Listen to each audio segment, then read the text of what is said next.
Fixe, das gibt's doch nicht eigentlich.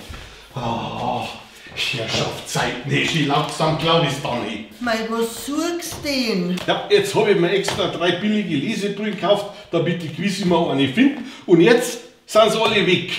Schon langsam glaube ich werd deppert. Du hast das doch am Kopf. Danke, sehr nett.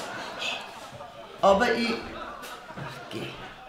So einen ruhigen ein bisschen suchen. Mariert er sich wenigstens einmal ein bisschen.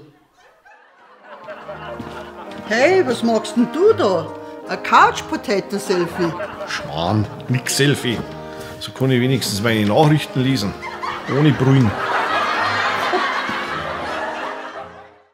So, eine Apfelschorle für die Dame. Danke. Ein Weißbier für den Herrn. Dankeschön. Darf schon was zum Essen sein? Mei, wir haben noch gar nicht in die Karten geschaut. Momentan bitte noch. Ich komm dann gleich noch mal, gell? Schon recht, ja. Musst jetzt du Mittag schon ein Bier saufen?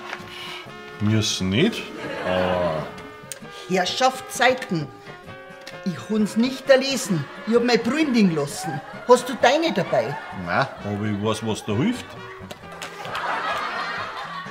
Ja, das hilft ganz gewiss.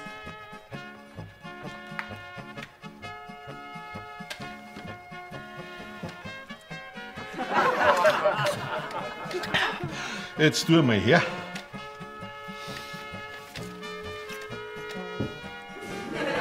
Jungschweinebraten mit Semmelknödel und Blaukraut, 9,80 €. Schweinsbraten mit... Tu mal her.